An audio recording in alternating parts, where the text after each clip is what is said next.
We have a special guest today. Let me start this off. Yeah. We got my boy Nate from Victory. Let's go, my guy. For sure. Now, a little bit of backstory about me and Nate. So I didn't even shoot for Victory until this year. This was my first year. And it's kind of crazy because being like two locals, Victory being local, me being local. Are you a San Diego, local too? Or I'm originally from Wyoming. I got stationed out here back in 98. So you've been here for... So, I mean, I guess, yeah, I'm a transplant that is now considered local. Yeah, okay. Yeah. I'm not there yet. I don't know if I ever want to be there yet, but I'm not there yet. I mean, more so like the company, too. Yeah. Like Victory being local, me being local. It was a match that made sense. Absolutely. You know what I'm saying? A bow shop carries Victory. Yep. So I'm a bow shop guy. And that's kind of where our story starts, is you used to work at bow shop. When I got out of the Navy, like 14 years ago, they had downsized, and I was hanging out down at the bow and arrow shop with Bruce all the time, and had bought a couple bows. And after I got out, he's like, "Well, what are you gonna do?" I'm like, "Well, I don't know. I'm just hanging out right now, man. I got some cash saved up." And he's like, "Well, want to hang out and like work here?" Yeah, cool. And so, Bruce, why didn't I get that offer when I got out? I think it's because Bruce has seen me work on bows. Yeah, she's still on the job hunt. So okay. Yeah. But anyways, continue. I divulge. That's where I ended up, like, in the actual industry. I mean, I shot a bow from the time I was a little kid, but in the industry, working in the industry, started the bow and arrow shop in Lakeside. And then that's where I met your dad. Mm-hmm. And he used to come in, he'd always brag you up like, you were just a teenager at the time, man, like riding dirt bikes and stuff, like, yo, check this out, or like hunting trips. And he's like, hey, check out James. And so then I finally met you down there, and like tuned bows for you guys and did stuff like that, and then ended up getting a call from Victory and got a starting position there, and kind of just worked my way up in the company to a QC manager now. wow. And so that was almost 13 years ago. 12. Yeah, because she was asking, like, how long ago you worked at the bow shop. And I was like, has to be 10 years at least. So I was close, but still not quite. So, yeah, I mean, how was that start, working from your entry point being in just a local pro shop to actually being more on the, I guess you would say, manufacturing or distribution level? Manufacturing side of it. What was that like? Because that's a pretty big shift. It was, but I felt like I was in a unique position because I understood what was going on at the shop level and the frustrations at the shop level. And so I could apply that to the manufacturing side and I started out as technical sales customer support. And I was doing a lot of, tech calls, and, if there was any warranty issues or shops having, any issues with any product received or anything like that. And so I felt I was in a unique position because I was just coming out of a shop. So I was still relating all of that to the manufacturing help side. Bridge that gap. Yes. Yeah. And it was definitely helpful because sometimes when a shop calls and they get a manufacturer, they don't know if somebody's worked in a bow shop, or, they don't know you from Adam. And, you could say, hey, I was actually just working in a shop, 3 months ago. So I understand your frustration. Let me help you out. And so it definitely helped. Started there. Dude, yeah, that makes... I do think that the shop has probably the most one-on-one time with the consumer. You know what I mean? So by working in a shop and then going to a more individualized, like whether it be a knock company or a bow company or arrow company or broadheads, whatever, that's such a good starting point because you really do have more of a connection with the shop owners who have probably the tightest connection with the consumer. Oh, yes. So that's an awesome start. And then Victory, obviously, I mean, nowadays got to be, definitely a top 2 arrow company. It's Easton and Victory, I would say, top 2. Kind of what I think as well. Yeah, and again, I had shot gold tip a long time, being a bow shop guy, and one thing I really liked about the gold tip, like Hunters and the Velocity Pros, was they're very durable. Those suckers were hard to break, you know? Yeah, absolutely. Which I like, and I was always nervous to shoot a smaller diameter arrow, like the HLR, for example, which I shoot now.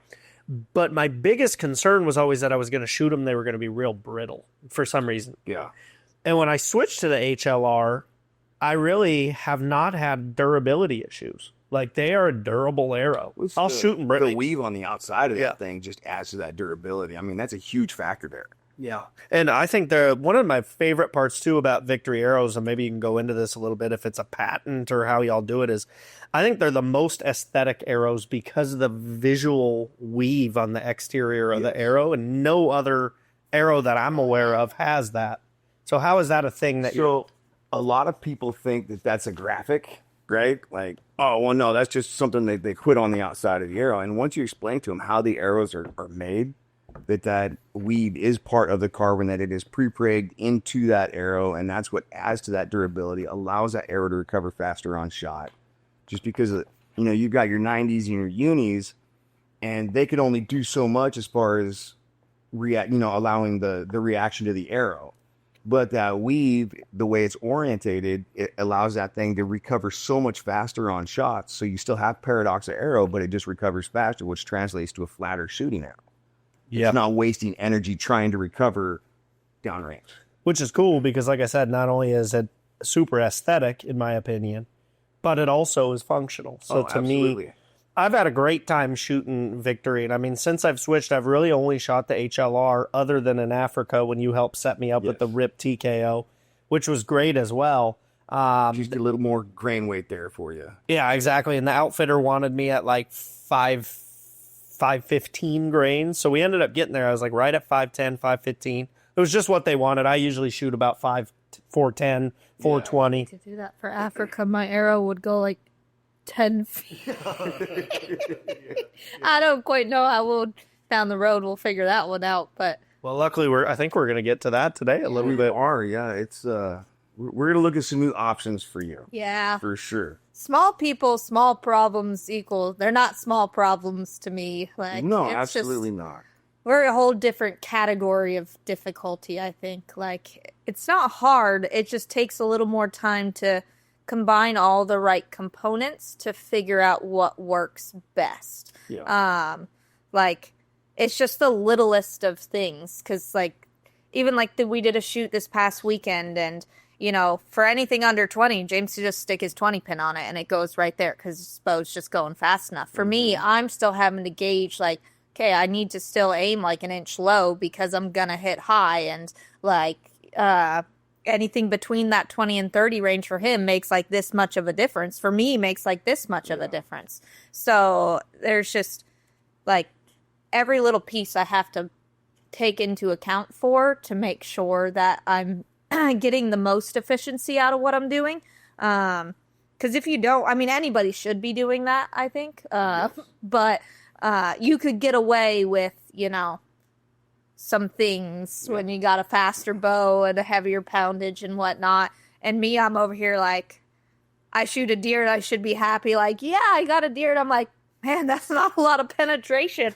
That shouldn't be the first thing that crosses my mind, but it is because it goes into like, man, if I were to run that weight in this setup for elk season, like, that would not go well, or, Yeah. And I'm not a big fan of switching arrows around. I know for certain animals, in certain cases, you need to, but, I'd like to find something that I can run consistently. Across the board. Yeah. And I don't even care about, like, 3D season. Like, I'll run the same thing for 3D season. It Then you don't have makes to no tune your difference bow. to me. Yeah. I mean, still tune your bow, but you're not going to have to adjust sight tapes or anything like that. If that you run the stuff- same arrow all year long for everything, we've got one setup. Yep. And for me, I think that helps repeatability for anybody again, but like it helps repeatability. It helps, like knowing your equipment. James has never been a big fan of like switching his air outs per season or whatnot. Like my sister does it all the time, and she's fast at it and she loves it, and she builds her stuff out to make sure this bow's tuned for, a 290 grain arrow and blah, blah, blah. I'm like, nah, I'm out, I'm out on that. So, yeah, I got to figure out, what's going to work. What's going to work. So right now you're shooting the VAP 450. Yep, VAP 450, which is actually good old MFJJ was the one who kind of, I think, pushed her into that arrow a little bit. He said this one right here I think would be a pretty good fit. But So I think I had the VAPs before, but it was the 500s. I didn't know that a 450 existed. Oh, I got you. And I went to the bow shop. They did happen to have them there. It was an older box, though, so it's actually an outsert that I think you guys don't even make anymore. It's a 35 grain outsert. So that was the original version of the shock outsert that we designed. And that was before we went to which they held up good, but the post on it wasn't very long. Mm-hmm. And so some people had issues with them. There could be bending issues or anything like that. And then when we designed that new Shock TL 2-piece that's pressed together, that you put that thing on a concentricity gauge, just like plus or minus half a thou. Because, everybody knows, like, okay, you make a great arrow, but if you have a garbage component, it does nothing for that great arrow. And so it was one of those, we, looked at that and like, you know what, it works okay, but we can absolutely do better. Yeah. And so that's when we designed the new Shock TL, which that's what comes with them now. But so like your 450, you're at 6.6 grains per inch right now on that.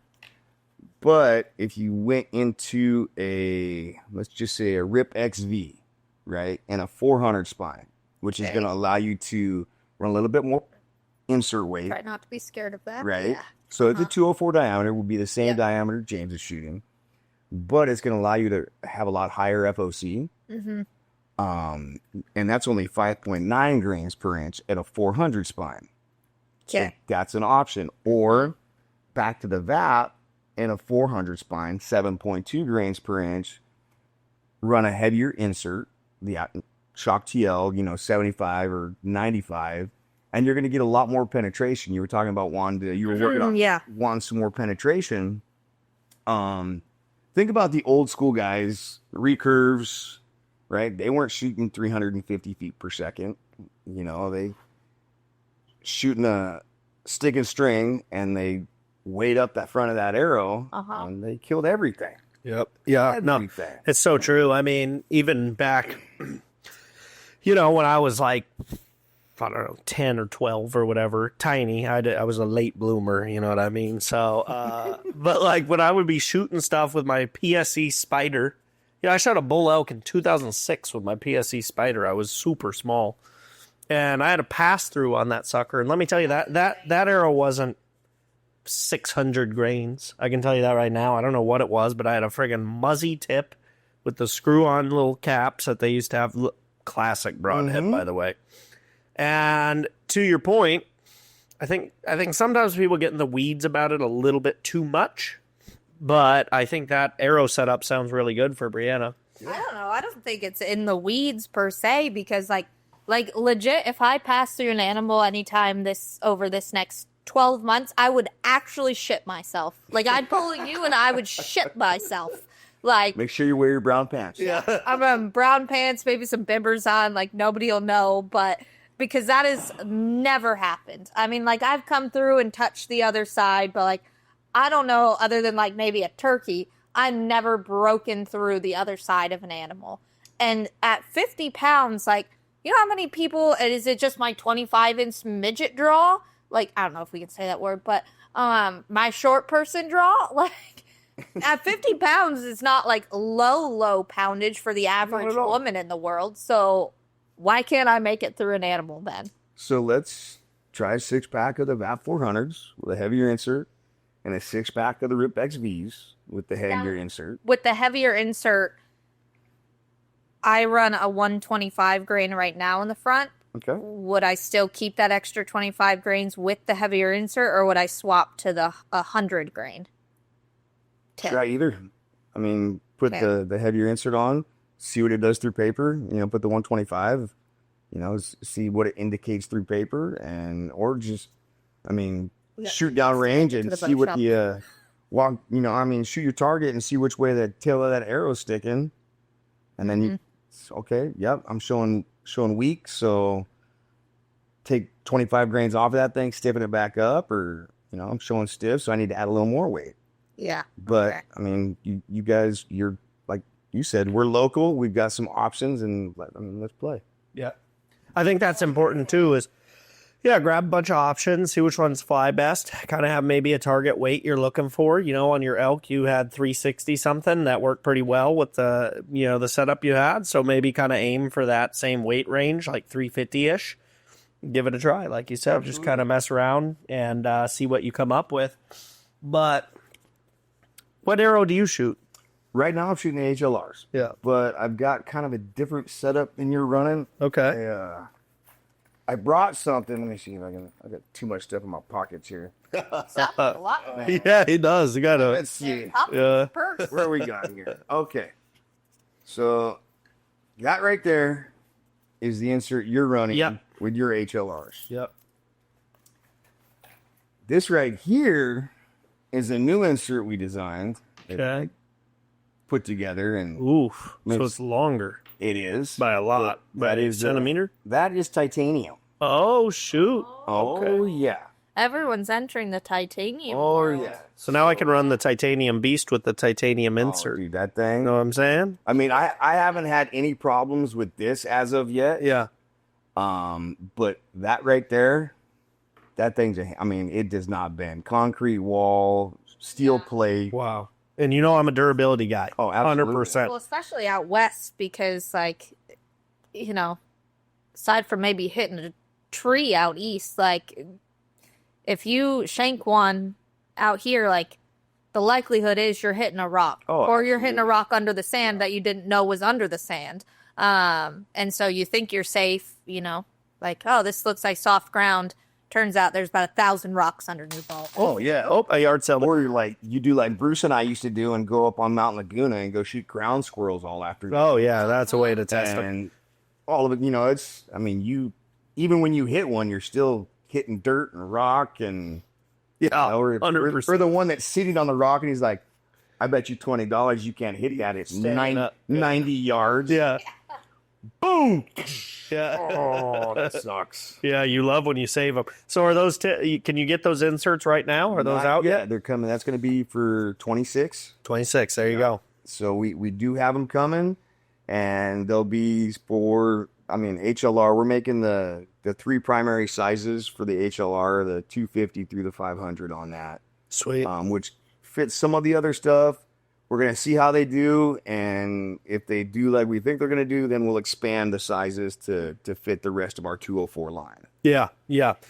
Dude, I didn't think we'd get in the weeds this much about arrows so fast, but People I love it. love this. You know, like the nerdy They do. stuff People love is arrows. Your bag of Oh, fun, but absolutely. people are diehard over arrow videos, arrow builds, arrow reviews, any component to an arrow, like all the techie stuff that it comes with. I know James doesn't love the in the weeds about it, but people just love. And I think I do love it. I just don't do 40 videos a year about it. There's a couple guys that I'm constantly getting in trouble at work for not shooting more content. As far as like our Tech Tuesday videos that I do.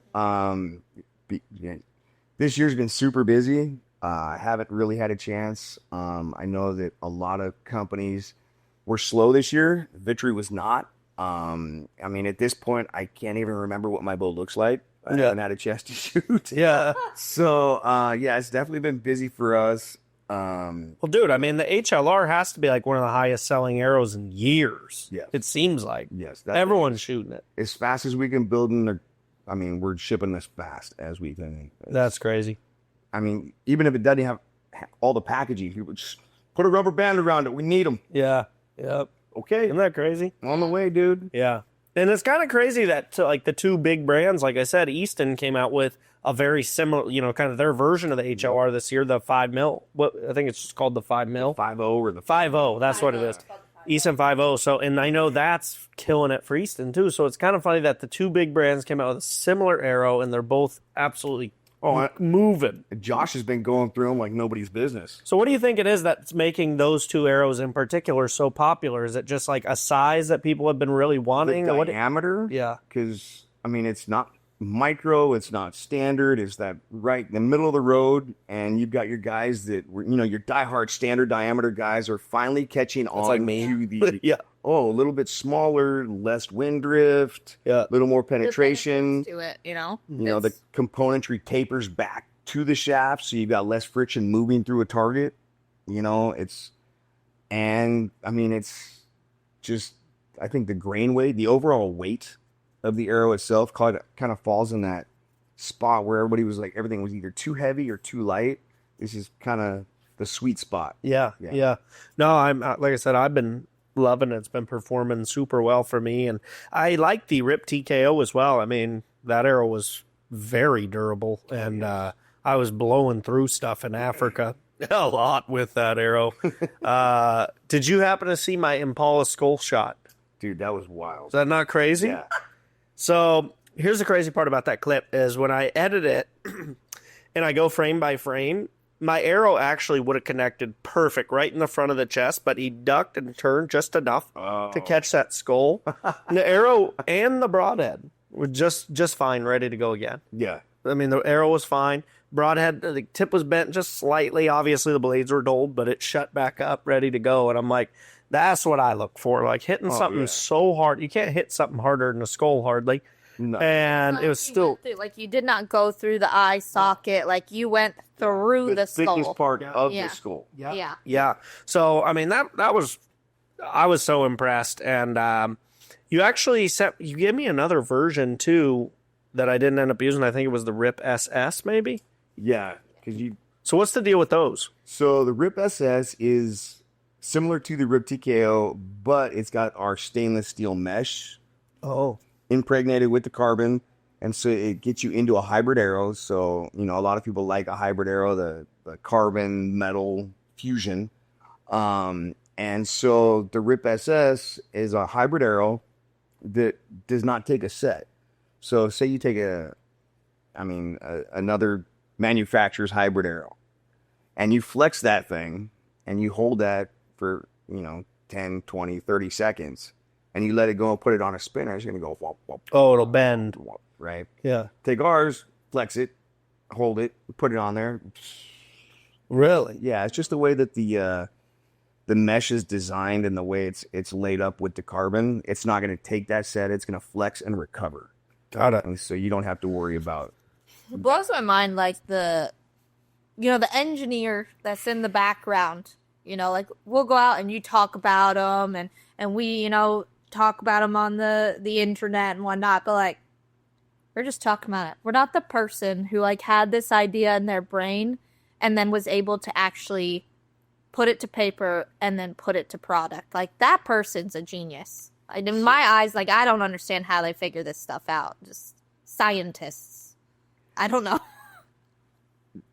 That's one of the things I love about Victory is, yes, we have engineers, but the arrow designs that we've come up with in the last few years that are so popular are kind of a collective group. We sit down in a weekly meeting and say, okay, we're playing with these, arrows right now. We need to think of a new arrow. Mm-hmm. And so like we had the VAP Rip. Well, started out with the VAP and just the V-Force, and then the target lines way back in the day. And then we tried a 204 diameter, and Jason and I actually were shooting the prototype of the 204 diameter at Reading when I first started with the company. And like, wow, what's that? No labels, no nothing on it. It's just blank shafts. And everybody wanted it, so we're like, okay, that's how the Rip came about. And then, well, we got to do something new. So we found the weave and made the TKO versions. So I'm doing all the testing on that stuff. Yep, holds up good, super durable. I don't know why though, but this heavier spine arrow is shooting the same spot as my lighter spined arrow, and it shouldn't be. And that's when we started doing the slow-mo video and realized that the weave allows the arrow to recover faster, which keeps it flatter. Absolutely. Yeah. That's cool though, because like the hunter, the shooter is involved with the process. Mm-hmm. Like I think about, we watched a video yesterday on this Ford Bronco E-bike. It's not an e-bike though. They call it an e-mountain bike.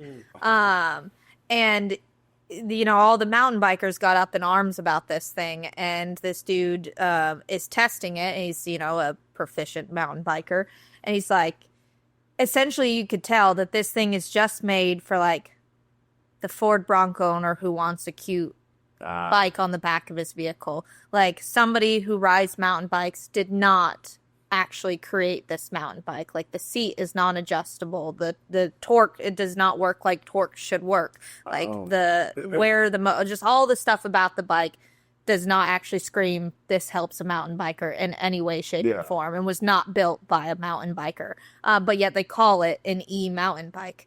And so it's cool when the hunter or the shooter can be involved in the process and even like down to the idea portion of it, because so many people, like James has this all the time with people who come up with, we call them good idea fairies or whatever, but like some of them are really good ideas. Yeah, for sure. And it's just a matter of how can we make that come to life? Put it to market. Dude, a lot of times it's actually funny because our website is a big part of what we do, merch, some archery products, our archery games, and a lot of times I'll have people like pitch an idea and I know it's a good one when I hear multiple people tell me the same thing. And then I go, okay, maybe that's one that I should invest in doing. They don't know each other. Exactly. Yes. Yeah. Exactly. That's when I take it seriously. I go, okay, I need to invest the money and maybe do that then. Because that's an obvious need, to your point, of people that don't know each other but are in the same space and maybe do different things in the space. Something clearly people in the space want. Right. So I think... see a need for. Easton 5.0, Victory HLR. Yeah. Two completely different companies who do not work together. Yeah. Came out with similar arrows, so that just tells you right there. I mean, we got to look at what the market wants, and everybody's saying, "Hey, we should do this." Well, guess what? Yeah, we need to do something like that, dude. What percentage of the arrow sales would you say are like target arrows versus hunting arrows? I would imagine hunting arrows got to do like 90%. So in the U.S., yes. Majority, you're probably 80% hunting, 20% target in the U.S. European, it's all target essentially. Really? There is some countries you're allowed to hunt, but not many. Yeah. And so that's why they have such a huge target market. But I think hunting arrow sales, you still have your Vegas shoot, but most of your 3D stuff and not like with tack. Yeah, everybody's shooting their hunting setup almost year round now. Whereas before it was like during hunting season, prepping for hunting season, you got your hunting setup, and then off season you got your target setup. But a lot more people are just shooting their hunt rig year round. Well, I think so many events like tack are now popping up that they're not target friendly. Like they're not target bow friendly. It's not an ASA shoot that's 40 and under. Like you're looking at, you go out to a course and your shortest one might be 45 out to 127. Oh, yeah. And like you're not launching your target rig with your 8-power scope and your, lenses at 127 yards. So they're going out there with their hunting setups. And I think it's cool because something we always preach is like, and we argued this a little bit on the last pod that's not out yet, but East versus West Coast, like that bow may go under the bed after archery month ends, and then the shotgun and the rifle come out and whatnot. Out here, there's so many more events that are pushing you to keep your hunting rig out year round and practice all those type of shots that like you could realistically have on an animal out here. Like I just took one on a blacktail where, for a lack of better terms, like there was no visible portion of the body or vitals. But I knew from tack at that distance, I'm going to sail right over that bush. Yeah. I knew I could see his head. I knew about then where his, leg and abdomen are going to start. And I could take that shot without doing events like tack and shooting your hunting rig year round. Like you should not actually take that shot if you haven't practiced it. Yeah, and that's the thing, too. That's why I think it's so important to know. I always say learn the trajectory of your bow, because that shot, for example, I believe was about 52 yards, if I remember, 54 yards, and that's 54, and that, like, 2 more yards. Right. But, like, that because your trajectory, and you could see, like you said, you could see the outline, you knew where to hold.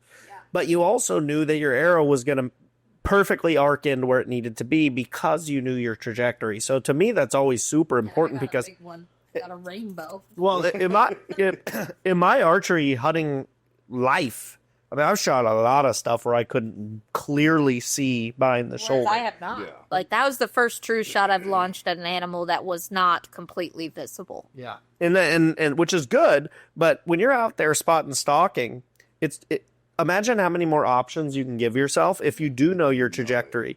And now you go, okay, he's at 35, and sure, I can't see him, but I know for sure that bush is the height of his back. I'm even at 35, I'm going to dip right in over the bush. It's just important to know. So I think shooting all the time is really important, and obviously trusting your equipment. So it's dope to have good arrows. I mean, the HLR is a freaking banger. Switching your stuff if you want to. Just make sure you know what everything does. Like, I think sometimes people set up for target and then, like, they just run it through the paper and they make sure everything looks good, but then they have no idea what the trajectory of the arrow is going to be. Like, you know, what is my arc going to look like? Can I get through this window? Because they set the bow up, but they've never actually shot it enough. So. Well, I mean, good on tack right there. I mean, kudos to those guys for setting up a course that mimics hunting scenarios. There's so many people that, we've got a 3D course set up, and you go and shoot it, and it's, okay, you've got your, ram sitting there, you've got your elk sitting there, but it's just, okay, straight lane down to a wide open target. Like, not even like a portion of it is covered. Like, the entire target is. And I get it for like competitions. Like, I do understand. But for fun shoots and whatnot, like, test people, make them figure out what does and doesn't work for their setup. That's why I love the dinosaur shot that's been at every single Bow Disciples challenge all 3 years. It's the only shot we've brought back all 3 years. This is dinosaur shot.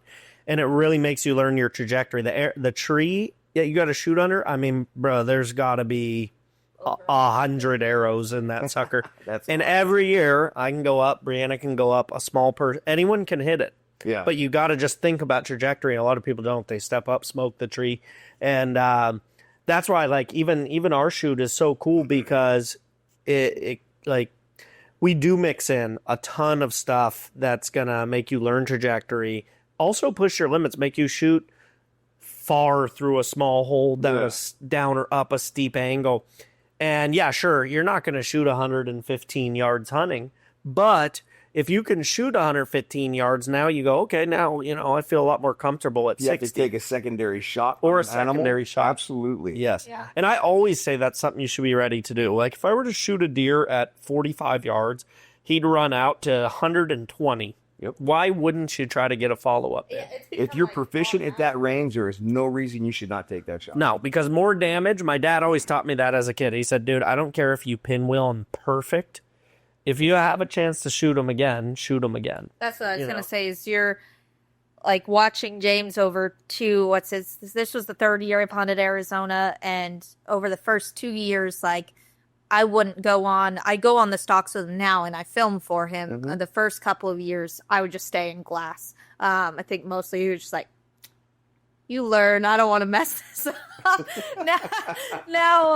Now he thinks I'm decent enough to follow along with him. But you would watch him through the glass, and, like, it didn't matter what the shot was. Like, it's just automatic that a second arrow comes out of the quiver and immediately reloads as he's watching the animal and where it goes and what it's doing. Yep. Because in case he does need to take it, like, if he doesn't see it fall over and it stops, he's already drawing back the bow and shooting again regardless. 100%. I just think that's responsible and a smart move because weird stuff happens in hunting. I have had a couple of instances, maybe you have as well, where I've smoked stuff, like perfect shots, literally on film, and the animal, like, never died, or just, like, didn't go down. And it's like, bro, I know I hit him, like, what should be a double lung heart, and somehow, I don't know what causes it, but occasionally it just doesn't do the job. Like, I watched this one, the best example of it is this episode of Bone Collector, years old, where I think Waddell shoots this buck, whitetail. Couldn't be a better shot. Like, if you said, here's where I want to hit it perfect, that's exactly where he hit it, with a big expandable broadhead. This deer runs off. 30, 40 minutes later, it comes by T-Bone's blind, feeding, just chilling, with dripping blood out of this hole. T-Bone shoots it again in the same spot, and then it dies in 20 seconds. Wow. But it's like, explain to me how he hit it there and it didn't die. And I've seen that personally a few times. Yeah. So you could be tricked and go, oh, I don't need to shoot him again. And boy, you'll regret it sometimes. Oh, yeah. That was my dad said the same thing. Yeah. Shoot once, load another arrow, watch where that animal goes, get another arrow in there, get ready to shoot again. Yep. Yeah. Dude, friggin' perfect. I mean, gun hunting, same thing. Mm-hmm. You shoot, rack another round, and follow your animal. Yep. Same deal. Dude, that's amazing. Do you ever do like I'm always so interested by people that go work booths like year round. Like say, my buddy Billy who works in the Ultra View booth and he's at every TAC for like 15 freaking I know weekends. who you're talking about. You know Billy. Yeah. Have you ever done that job where you go like hit a ton of booths? So not a ton. So this past year I went and did like indoor nationals, ran a booth there. I was in the Netherlands, so for the JBD, Motherland. the Kings of Archery tournament. I'm actually going back again this year. I was asked to go back this year, so in November I'll be flying into Amsterdam and then catching a train to the Netherlands. Going to Do you need an influencer to go with you to run the booth? dude. If you want to go, I'm more than welcome, bro. I might be in. I may very well. More than welcome. Yeah. So Brianna can stay home. Go to your motherland. That includes the home city of Amsterdam. I love it. I love it. I have been, but it's been a long time. yes, So you let me know. Yeah. And we've got our reps and our pro shooters and stuff. That's who usually, runs the booth. I'm the guy that makes sure everybody has the booths to have everything displayed, but I have not been the guy that does like every shoot. I mean, that just sounds like a whole lot of travel and Oh, dude. Taxing. That's why I'm so intrigued by people that do it, because I'm like, dude, I know how much we travel and it's like a lot, but those guys, it's like always. Well, I mean, think about And it's always the same thing too. That's what makes it kind of like tough to me. We're always doing different stuff. Yeah. So it's like, you're getting some variety and some fun. Whereas like when you're Billy doing all the booths, which is cool and he's really good at it. But I'm like, dude, you at some point by stop 13, I'm so impressed you're still standing there. Set up, tear down, drive, set up, tear. Yeah. It's like, man. It's impressive. Oh, The absolutely. drives would be what's like miserable to me, because some of those are like 20+ hour drives for them. Yeah. It's like you can't just hop on a plane, ship all your stuff out, and show up. Like you're driving all of that equipment, all of your merch, like every single time. Is he Plus- hauling a trailer or is he able to load it all in a truck? Okay. Oh, So, trailer. His trailer converts into their like sales booth. Yep. Kind of like Lancasters. Yeah. Yeah. Exactly. Yeah.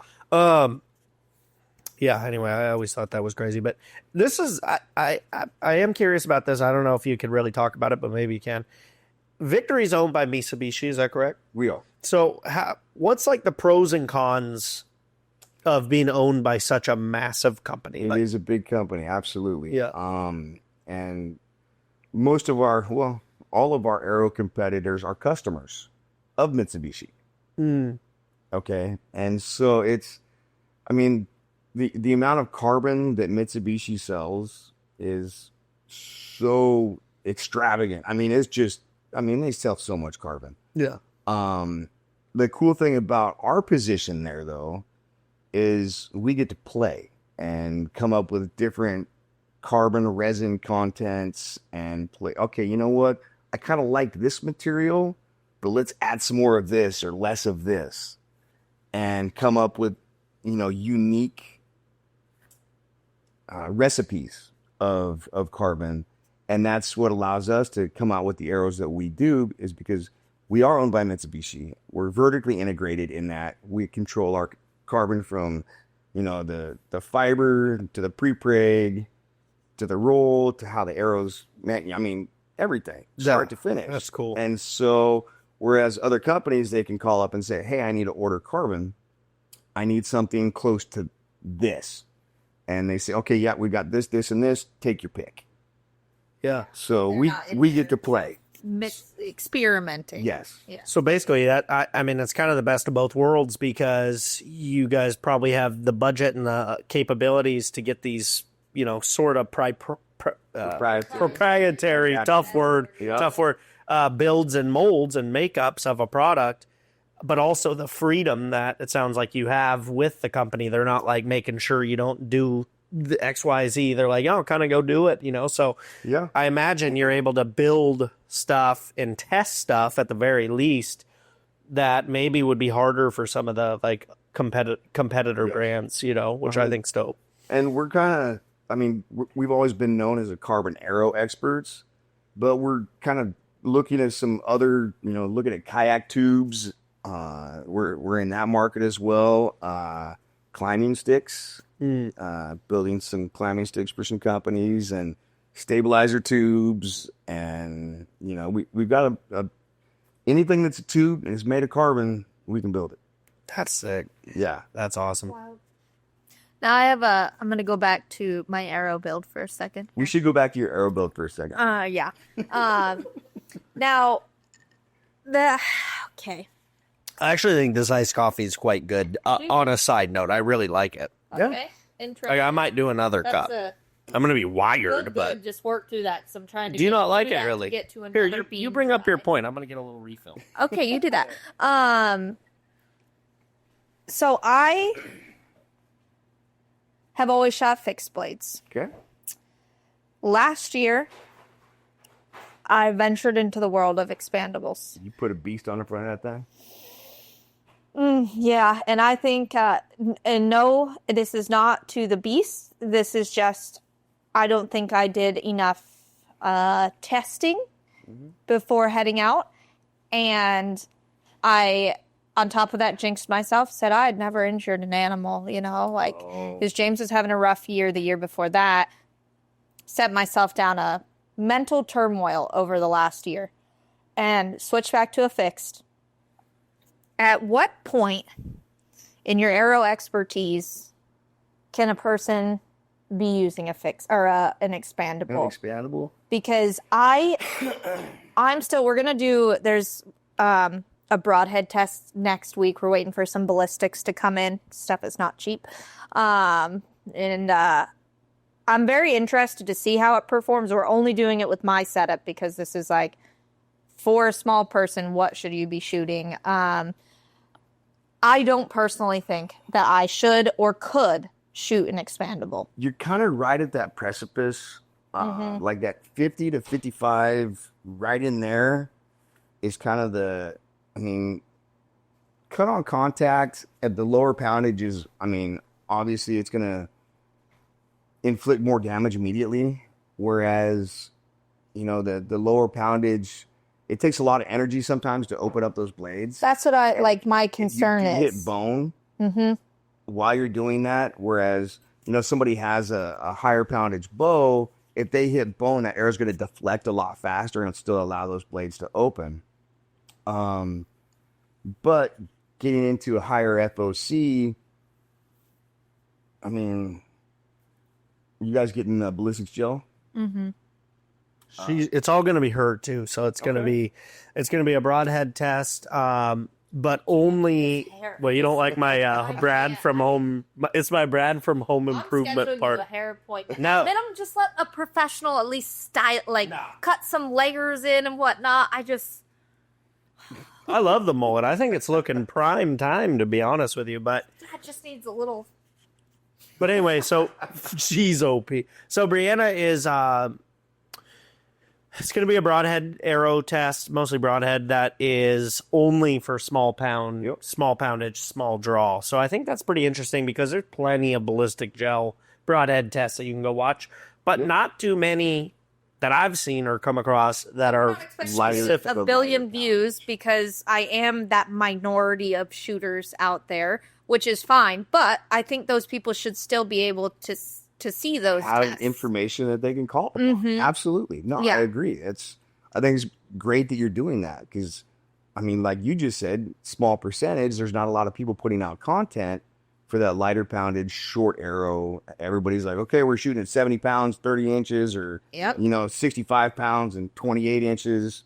That's almost every single video out there.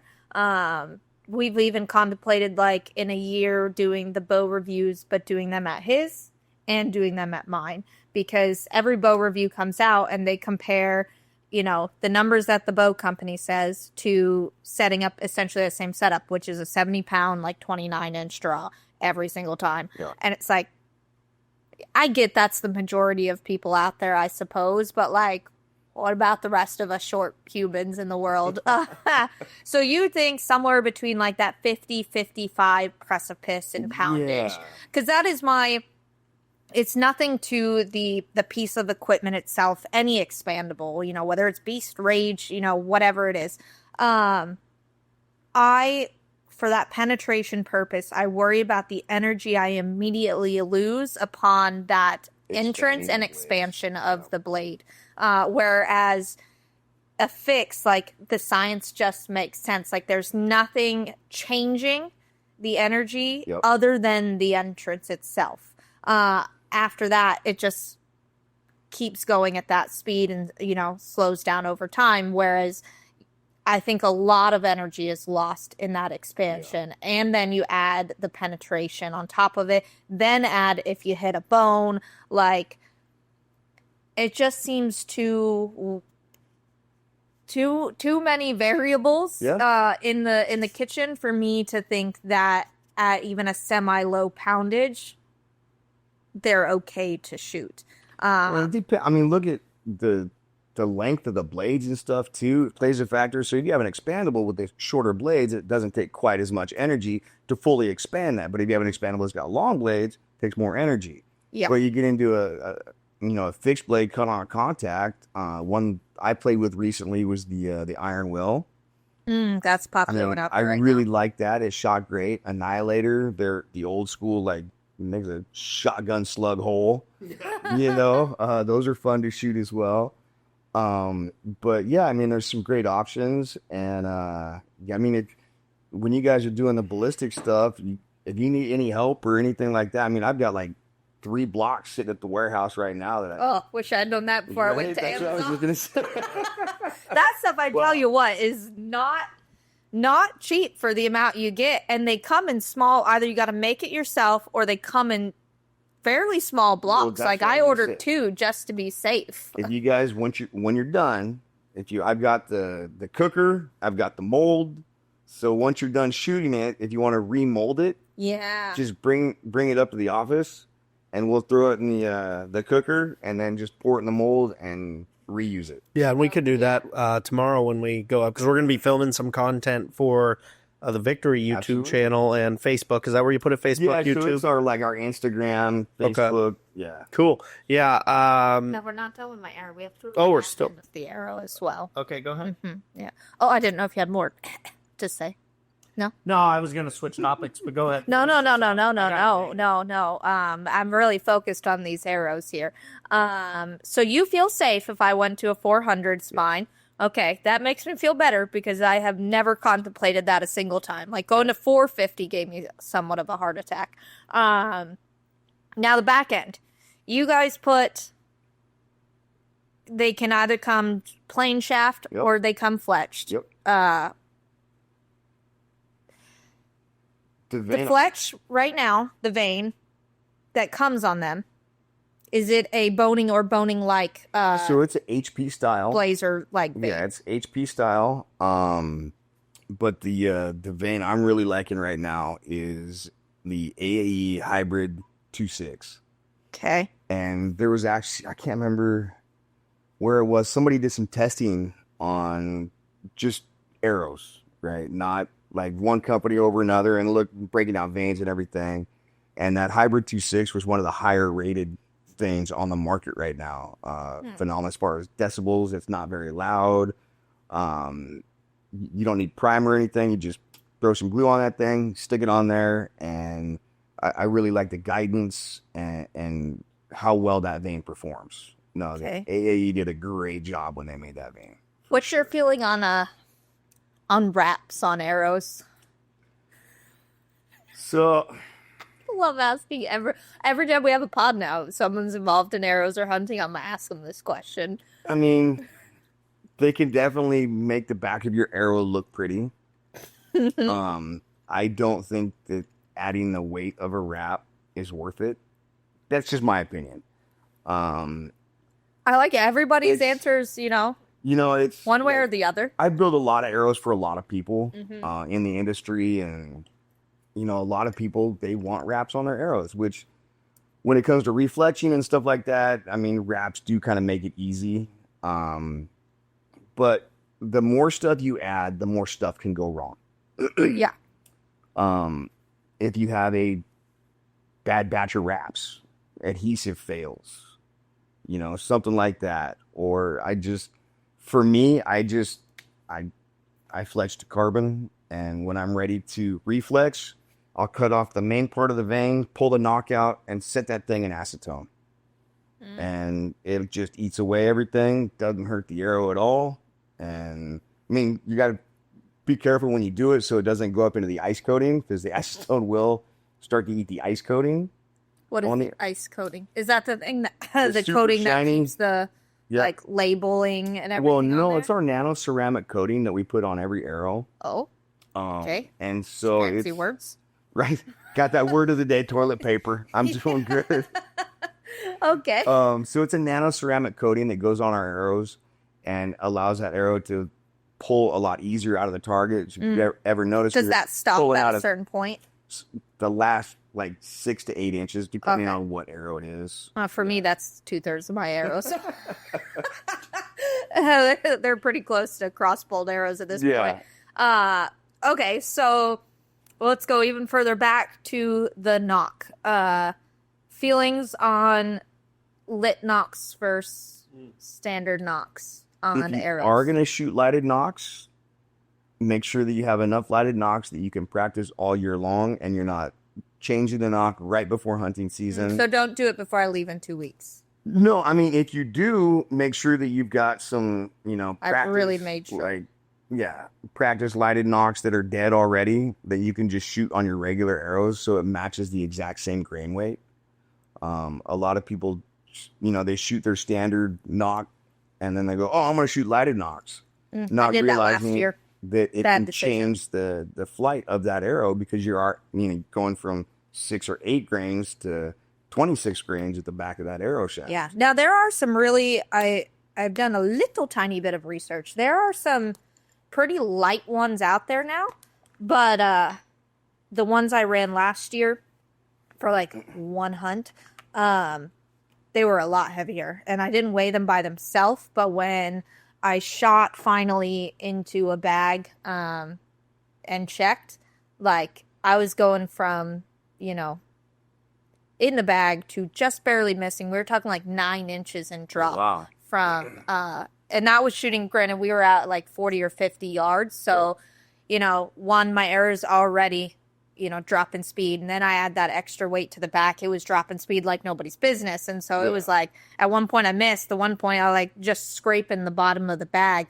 So I don't know if you have an opinion on like just don't use them, or just ensure, which I think is the right answer here, like just ensure that they're flying the same. You're using them.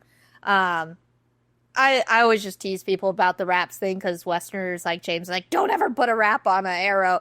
And to me, it's like 6 screens. Like, doesn't matter. I think the main thing is and again, I'm not a scientist of arrows, but I think weight in the back of the arrow goes a lot further than weight in the front. So like 6 grains might not sound like a lot, but because it's at the back of the arrow, and if you couple that with say like a 4 vein setup and now a lit knock, all that weight in the back, like out of proportionally affects the arrow than if it's in the front. Is that right? You should be right. Correct me if I'm wrong, but if you're adding all of that in the back, like, are you compensating with more weight in the front then to correct that FOC? If you're not, then you're already messing up. Yeah, so you're the more weight you add to the back, the less FOC you're gonna have. And you know, a lot of guys like to get into that, like, you know, 13 to 16% FOC range, and you start adding this stuff, and now it starts dropping, but it definitely does affect the way the arrow flies. So if you do put that stuff on, make sure you know, go out, sight your bow in, know exactly how those things are going to fly. Yeah. Don't just like, okay, I was shooting great, you know, at 50 yards with this setup, and I'm just going to refletch and add wraps. Well, it's going to change the way that arrow flies, and you need to make sure that you go inside that thing in after you get done changing anything. Yeah. First. What's your opinion on a max FOC percentage? Like at the high end, what would the maximum be to you in your opinion? Does it depend on the person? It does. On the arrow? It does depend on the person, the arrow, what you're hunting for. I mean, you know, that, like I said, that 13 to kind of 16% right in there. On a nice big 200 plus pound mule deer? Yeah, it kind of seems to be the sweet spot. That's what we're looking for this year for me. Right, James? Yeah? Yeah. No more basket racks for me? No.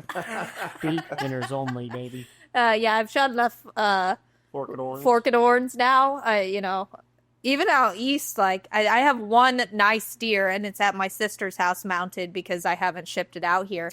Outside of that, it's been even back east. They were all just, you know, spikes or little baskets, and then it seems to be all I can get out here are little baskets and forks. So I said this year, you know, if one comes in, Jane's gonna have to probably restrain me and put me in handcuffs from drawing my bow, because I'll probably just be like, it's good enough, and I'll just go and try and shoot it. But you know, my standard, I think minimum will be a 3x3 this year. Move it up one more point on each side. But that's why I'm so hell-bent, you could say, on this arrow being as good as it can possibly be, because it's the only thing I've never, not to say that I haven't paid attention to it, but that I've not put any detail in. Like, I've put a ton into the bow, into the strings, into the everything that goes on to there. Not near as much attention to the arrow. And as I decide to try to have a little more patience in the deer that I choose to shoot. So I was going to say, is that your choosing, or like, you know, you just see something, I want to shoot that one? It's mostly that. I have had this year, or last January was the year I had a chance at actually, it was the first stock I'd say I've ever gone on that was on a very nice deer. Okay. It was what do you say? It was like probably 140. Yeah. 4x4. And unfortunately, I had the expandable on. And just at 70 yards, he was quartered to, and then it takes a long time for my 50-pound bow to go 70 yards, and that gave him the time to turn toward me even more. And just instead of getting like into the back side of the shoulder where I could have deflected into vitals, I got the front side, the hardest part of the shoulder, probably went right into the bone and pocket and joint, and and we followed him for miles, and just kept stalking him, and he just wasn't lethal. And so I'm like, no, if I can change anything, it's, you know, upgrading every part of the Let's get you arrow. that pass through this year. Yeah. Anything, you know, more than a bunny. Another pass through a bunny, that counts. Another hunter did wind up getting that buck about 2 weeks later, which is great. Another San Diego too. It was really funny. Oh, okay. So we were able to see somebody who knew him, who had a picture. So it was nice to see that he, you know, got put down, I guess. Well, the deer was fine. I was going to say, I mean, a lot of people don't realize how tough actually gosh. Yeah, dude, they're so crazy tough. So, I mean, her shot was, you know, that was one of those instances where, you know, a few inches different and that deer was dead in seconds. Yeah. It was so close to being a perfect shot, just wasn't. And, it's the way the cookie crumbles. But I do have one, I think maybe the last question. We're over an hour here. And here's my deal, right? If someone wanted to, like, get a sponsorship from Victory, right? Okay. What do you guys look for? What should someone do because a lot of people probably are curious about that and have a dream of one day getting a bow sponsor or a broadhead or arrow or whatever. So from your perspective as a guy who works high up with a brand like Victory, what do you look for as far as saying yes or no to someone seeking a sponsorship? Activity in the community. As far as the archer community goes, what are they doing? Content creation, peer review is a big one. you could sponsor somebody, but if everybody thinks that that person is not cool, then, you know, that kind of, you know, whoever you're looking at sponsoring is going to represent your brand, and you want your brand represented in the best light possible, right? But it's one of those, like, you don't have to be winning every tournament to get a sponsorship. If you're a good proponent of the brand, people like you, you're involved with the community, you're at multiple shoots, and you're a good voice for the brand and a great brand ambassador, that's absolutely something we look at. And I mean, we've got different levels. I know that they're changing some of the levels this year as far as the sponsorship stuff goes. But yeah, it's I mean, put together a resume like, hey, this is, you know, where I hunt, you know, stuff that I've done in the past, the tournaments that I'm going to, you know, here's my Instagram page. And I mean, we live in a content creation world now. Yeah. I mean, everything's about content. And so include that stuff on an email, send it to info@victoryarchery.com, and then we'll take a look at it and, you know, say, hey, you know what, this person, you know, we've got kids, you know, 7, 8-year-old kids emailing us about stuff like that. Oh yeah. And some of these kids are hammers. Dude. Oh, yeah. Hammers. Jake's met some. Well, we've met some like out at these tacks and whatnot that are just, I mean, they're 10 or less years old and they're out there with full-fledged bows and like they're just little social butterflies the amount of toys that they have when they shoot too. Yeah, It's like, you gotta be kidding me. Yep. It's just, it blows my mind because like one, you can see like the next up and comer, like YouTuber or whatnot, but also the next up and comer, like, you know, Paige is a female, but like the next, or Bodie, that would be, I guess, a good example, like the next Bodie or whatever. And I think about how much earlier these kids are going to be starting in their competition worlds and their social, you know, content creation worlds than, you know, people James and I and your age have. Like, it's just, it starts at such a young age. We're just so much more educated now because the amount of information is so much easier to obtain. So much. You know what I mean? When yeah. we were coming up, it was like word of mouth or, like, you know, somebody you knew taught you stuff, or, you know, had to go to the library, get an encyclopedia and look stuff up there. Now with the internet. Pages existed. Oh, yeah. Dial up. Like, and if somebody answered the phone, well, forget it. Whatever you're looking at's gone. You're like, done on the computer. Yep. Yeah. And now it's just like, they just whip their phone out and boom, like Instagram comes up and FOC calculation. Oh, yep, right there. Yep. Got a perfect arrow for this. Chat GPT. Yeah. Oh, dude. You know, it's like, how kids write their own homework anymore, I don't think they do. Like, probably how not. schools are going to start to come back that. Like, you're going to have to start, like, in college, we had the little blue book, it was called, and you got that book, and that's what you wrote your essay in for your term paper or whatever. Kids are going to have to start doing that because, like, if they're allowed to go home and write their essay, guaranteed Chat GPT is writing that essay. No doubt about it. I kind of got a hot take about this. I think it's a little bit like when there used to be like math homework and they'd be like, well, you can't use the whatever they call it, the more fancy calculator. The scientific. Yeah, you can only use the basic one. And then eventually it was like, okay, whatever. That's so. I think we're going to have to get to this point where it's like, rather than try to force kids to not use Chat GPT and stuff like that for their education, you're going to have to more educate to that. You know what I mean? That's like the new thing. So it's like, you can't just not adapt. Gonna learn that.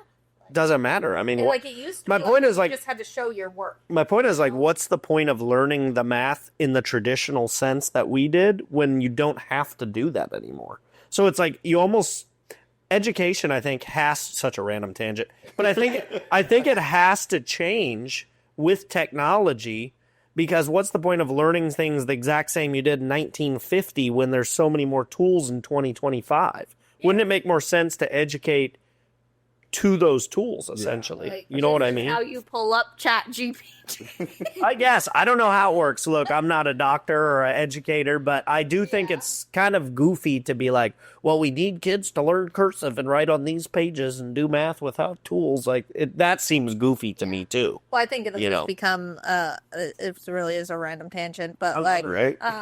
with AI becoming so popular and Chat GPT and all these things that can essentially solve it for you, those jobs that required you to have that level of skill just are not going to anymore, because they're gonna they're gonna ask you, do you have the technology skills to fix this AI computer or whatever, and then the AI is going to be doing the math and the, the surgery and whatnot. Now, are you going to have the tech and mechanical skills to fix it? Which is why I do think you see a lot of, what do you call them?